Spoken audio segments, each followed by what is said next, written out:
You're watching First Alert 7 News at 9 on the CW and live on YouTube with Lauren Munt and weather with Tom Tiefertiller.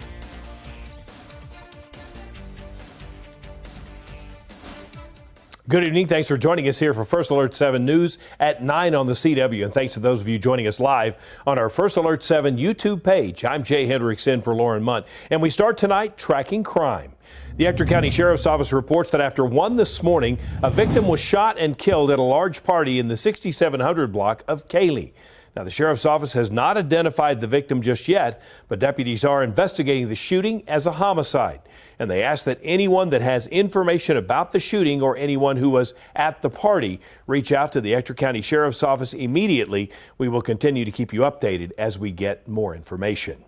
The Minden Police Department reports a woman was killed in a drive-by shooting Saturday night. According to a news release, police were called to the 100 block of Howard Drive just after 11:30 in the morning. Authorities found a 22-year-old woman in the driver's seat of a parked car dead from multiple gunshot wounds.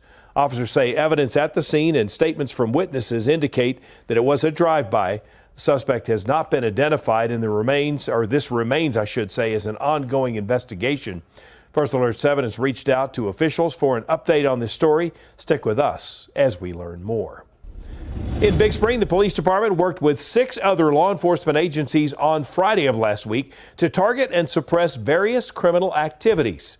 It led to 18 people being arrested on various charges, the seizure of 42 grams of meth, 4 grams of fentanyl, 5 grams of cocaine, and almost 2 ounces of marijuana, plus seizing 4 guns, including 2 that were stolen. It goes on to add that 42 traffic stops were made and 11 vehicle searches were completed. Big Spring Police Department says by working together with multiple law enforcement agencies and sharing resources with them all, the agencies made a significant impact on criminal activity. Now a traffic alert out of Odessa that starts today. Crane Avenue will close to through traffic south of Clements Avenue. Now detours will be on West Charles Street and Anderson Avenue. Traffic will also be cut down to a single lane for east and westbound traffic on Clements Avenue, and closures will be in place while crews work to replace water infrastructure in that area. The closures are expected to last about 10 days, and people may see more traffic than usual. You are looking now at shocking video of flooding in Roswell, New Mexico. The flash flooding damaged several roads on Sunday. The Chavez County Sheriff's Office posted these images on its Facebook page. The Sheriff's Office is urging drivers to stay off the roads after more than 5 inches of rain fell on Saturday. Authorities say the heavy rains washed away some of the asphalt, and roads with water on top may not have anything underneath them. The rains triggered flash flooding that caused at least 2 deaths. First responders and the New Mexico National Guard rescued hundreds of people trapped in the high water. Time now to take a look at our weather forecast. Not that kind of a situation here. We did have some cool temperatures over the weekend, but now the sunshine is back. Chief Meteorologist Tom Tiefertiller joined us now. Tom, those warm temperatures going to last a while? Yeah, it does look like things are going to remain warm and dry through the rest of the week. Now, we want to remind everybody the Orionid meteor shower is tonight. Best viewing is after midnight. We'll look for the constellation Orion in the eastern sky. And again, up to 20 meteors per hour will be possible. But again, the best viewing in that eastern sky will be after about midnight tonight. The clouds are thinning out across the area, so not too much in the way of cloud cover to obstruct the view of the meteor shower overnight tonight. As temperatures today, we're into the upper to mid 80s out there, 90 in Fort Stockton and down towards Presidio. We've cooled off a little bit now, looking at readings into the mid 70s. Very comfortable for most areas, still hanging on to 90 down at Rio Grande Village as winds have kind of a mixed bag. They're trying to stir up a little bit out there out of the south and southeast, up to 20 miles an hour with gusts to 30 in Fort Stockton. So a hint of breeze through midnight. But other than that, pretty quiet conditions and temperatures in the lower 60s. On October 9th, Hurricane Milton touched down in Florida. Lieutenant Gillum from the Odessa Salvation Army has been serving as the canteen coordinator for the Salvation Army Incident Command Teams in Sarasota, Florida. As the coordinator, he oversees all crews, vehicles, and food. When Gilliam and his team arrived 2 weeks ago, they were some of the only people there. Currently, there are 10 units in Sarasota serving in 14 different locations. So far, they've provided over 85,000 meals, cleanup kits, and hygiene kits to Hurricane Milton victims. Even though this isn't the first time responding to a disaster, he says he still has to be adaptable and flexible. Every officer has been trained in disasters. I was appointed to this team because I have participated in other disaster reliefs with hurricanes, tornadoes, floodings. Whenever the job calls, I will always say yes. We've met people that lost everything in this hurricane, and we are their only meal for that day. And so it's been a blessing to us to be able to serve them and be there for them. And they have been so grateful and so humble about receiving that meal. Gilliam and his crew are expected to be out of Florida by the end of the week, but the Salvation Army says they will continue to be present until a full recovery is made. And a reminder that First Alert 7 is partnering with the West Texas Food Bank to help resupply the Manna Food Bank. This is in Asheville, North Carolina. That was destroyed in Hurricane Helene. You can see a list of things to be donated, and you can drop those off at either of the West Texas Food Bank locations or here at the First Alert 7 studios in Music City Mall. This Thursday, we'll be collecting donations all day long here at the mall and at the Midland Food Bank location. Early voting is underway in Texas. People were able to go to the polls starting at 8 o'clock this morning. Early voting will last until November 1st. And a reminder that if you are a resident of Odessa that lives in Midland County, you will not be able to vote at any Ector County polling locations. But on Election Day, you will be able to vote at the Odessa Country Club. Let's take a look at some of those other polling locations for you now. Voters can go to the county annex on 8th Street, plus the Kellis Turner Community Building in West Odessa. Also, UT Permian Basin's Kirk Edwards Human Performance Center, the Odessa College Sports Center, and the Salinas Community Building. In Midland County, you can go to the elections office at the Annex on A Street, Centennial Library on Loop 250, the Cogdell Learning Center near downtown, Fairmount Park Church of Christ on Midland Drive, and the Village at Manor Park. You can see both of these lists and specific times for each location, plus locations in other West Texas counties by going to our website, firstalert7.com. Local election debates will continue this week. On Tuesday at 7 p.m., candidates for the Midland School Board in District 1 will take the Basin PBS stage. Right after that, at 8, candidates for Midland County Commissioner will debate. First Alert 7's Mary Kate Hamilton will be the moderator again. You can watch live on KWWT My 30 or Basin PBS. Candidates for Odessa City Council, Midland City Council, the Odessa mayors, and candidates for MISD School Board have all participated in these debates. You can find recaps of those debates on our website, firstalert7.com. There is also a railroad commissioner seat on the ballot this year. Incumbent Christy Craddock is running again. The Democratic nominee is Catherine Colbert. Running for the Green Party, Eddie Espinoza is on the ballot, and Hawk Dunlap is running for Libertarian Party, as is independent Richard McKibben. He is running also for the commissioner's seat. The Texas race between Republican Senator Ted Cruz and Democratic Representative Colin Allred for a U.S. Senate seat is in its final stretch. Incumbent Senator Cruz hopes to win a third term against Allred, who is from the Dallas area and, if chosen, would be the state's first black senator. That is, if he were to win that election. Tune in to First Alert 7 News on November 5th. We'll be covering local and state races as well as the presidential election. You can also download the First Alert 7 News app for the latest notifications on election night. Staying with politics, former President Donald Trump continues to insist somehow that the election process is rigged, and he says that millions are worrying that their ballots aren't safe and secure. Experts tell Washington correspondent Ryan Henson many of the concerns began as conspiracy theories. He has more on the security of your vote.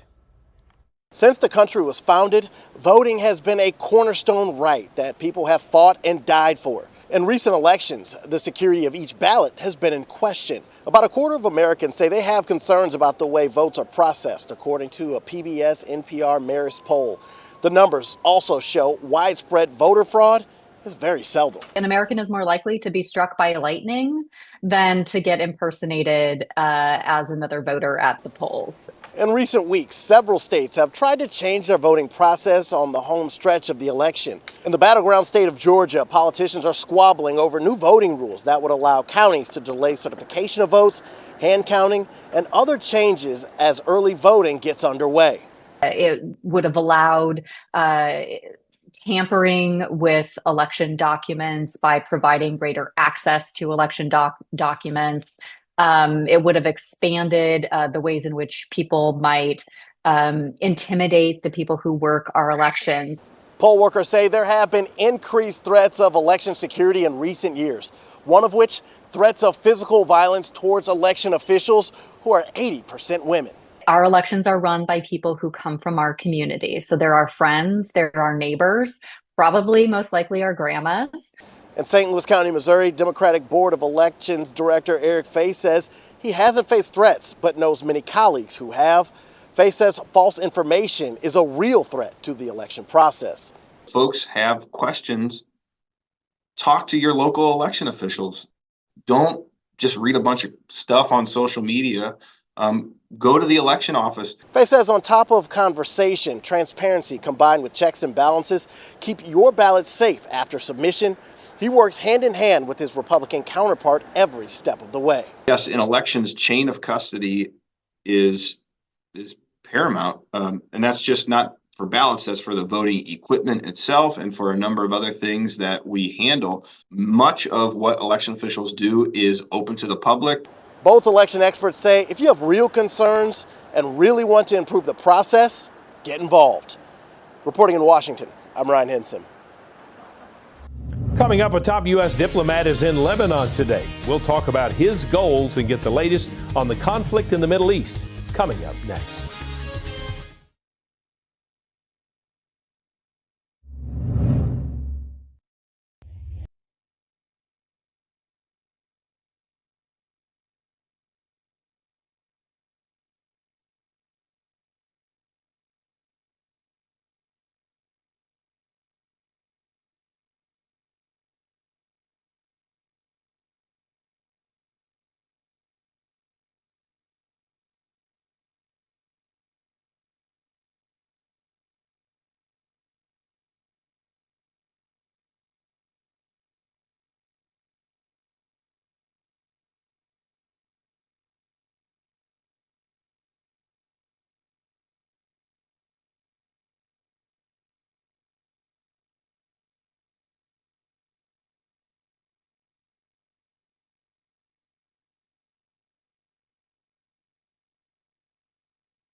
A top U.S. diplomat is in Lebanon today trying to work out a deal to end the fighting between Hezbollah and Israel. It comes as the United States investigates a possible leak of classified documents involving Israel's counterattack plans against Iran. CBS's Kamal Efalzi reports from London. Black smoke rose close to Lebanon's only international airport Monday, following a wave of Israeli strikes across the country overnight. Israel says it was targeting the bank Hezbollah uses to finance its activities, Al-Qard al-Hassan. But the bank, with multiple branches, also serves civilians that trust it more than Lebanon's financial institutions, which are in shambles after years of economic calamity. This store owner says everything is gone. and that the neighborhood is all civilian. Israel intercepted more Hezbollah-fired rockets Monday. Cross-border fighting between Israel and the US-designated terror group started when Hezbollah began launching rockets in support of Hamas a day after the October 7th attacks. US Special Envoy Amos Hochstein is in Beirut holding talks with Lebanese officials to broker a ceasefire. The United States wants to end this conflict as soon as possible. That's what President Biden wants. That's what we all are working towards. As the Middle East conflict continues to escalate, the US is investigating a possible leak of classified documents. House Speaker Mike Johnson says Defense Department documents on Israel's counterattack plans against Iran may now be circulating on social media. Investigators are also looking into whether any other information may have been compromised. Kamal Afzali, CBS News, London. The documents were first posted last week on an Iran-backed channel on the messaging app Telegram. Well, we are looking at a quiet evening out there, and it looks like more of this kind of weather is on the way. We'll talk about all that up next.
Now, from the First Alert 7 Weather Center, here's Chief Meteorologist Tom Tiefertiller.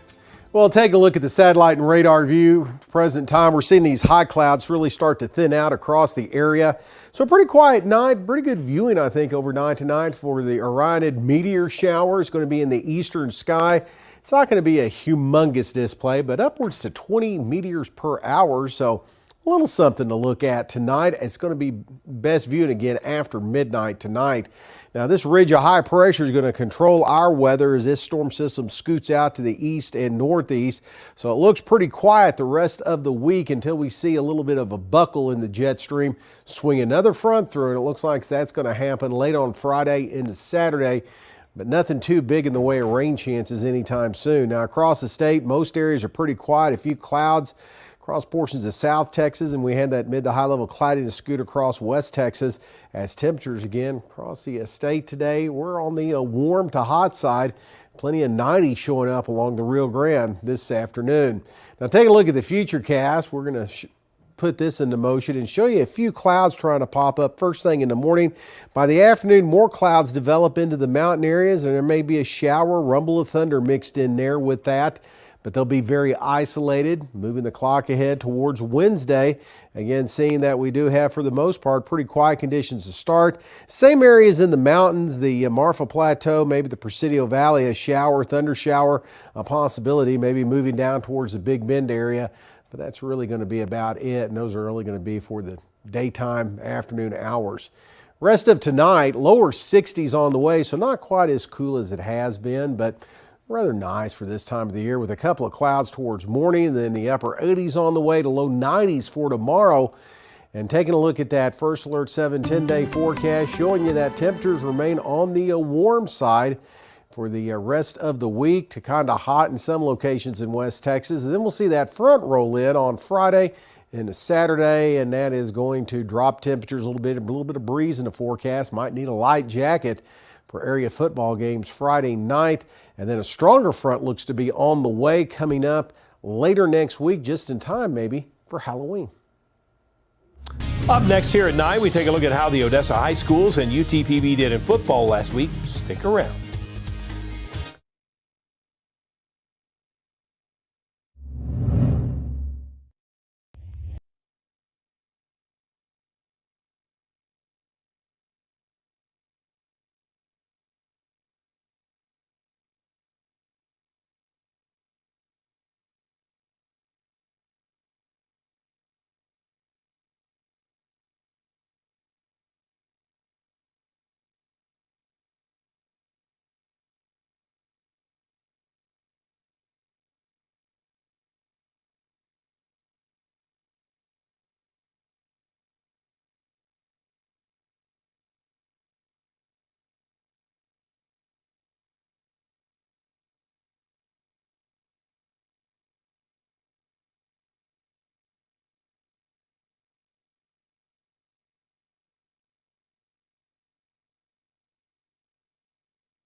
We are talking local sports now, starting with Odessa High School. The Broncos fell to 0-2 in district so far, but the biggest question is the status of senior quarterback and UTPB commit Mikey Cota. Earlier this morning, head coach Eric Hartman confirmed that Cota went down with a season-ending broken foot. It is a tough blow for Odessa High. Cota led the air raid offense for 20 passing touchdowns this year while rushing to the end zone with 4. Eric Hartman knows the impact that Mikey has and commends his leadership and what he's been able to do for Odessa High. You know, it's one of those things that you never plan to happen, and for a kid like him and being one of our leaders, but things happen and injuries happen, and it's part of the game. But for that kid to have to endure that, just to know that he's supported and he's one of our guys that still can lead. The Broncos will be working throughout the week to find out who they will use to fill the void under center. They'll be on the road on Friday when they face the Friendship Tigers. Across town, the Permian Panthers coming off their 7th straight win of the season. It was a close game on Friday night against the San Angelo Central Bobcats, but the Panthers came out on top. Mojo now 2-0 in the district. Head coach Jeff Ellison is happy with the effort, but says he still hopes for improvement throughout the rest of the district schedule. Proud of our guys staying focused for 4 quarters. They're a very good football team, much improved from last year. Their staff did an outstanding job, and it was just an overall good team win for us. We had to start playing better offensively. I thought that we left some points out on the field, and I don't think we weren't matching their intensity early on, but I thought second half that we did that. Permian will return home to face rival Midland Legacy on Friday night. Kickoff is 7 p.m. It was a tough weekend for UTPB football as they fell to Western Oregon in overtime. With a lot of injuries to the team, Coach McCullough hopes the experience will help the team going forward and help them get back to winning the Lone Star Conference Championship. I mean, the guys understand that we're building something special and it takes time, and with how young we are and how we have so many young guys in crucial positions playing in games, they see that it's only going to help us get better and set up the future for a lot of success to come. Obviously, we got hit with the injury bug all year long, and we continue to get hit with it. But that's just college football. UTPB will be on the road this week when they face Western Texas A&M.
All right, before we go, the Rock and Roll Hall of Fame inducted its class of 2024 over the weekend, and wait till you hear this list. The inductees span multiple genres such as hip hop and pop, not just rock, but they include some of these names. Here we go, Tom. Cher, Mary J. Blige, Dave Matthews Band, Peter Frampton, Ozzy Osbourne, Kool and the Gang, Foreigner, and A Tribe Called Quest.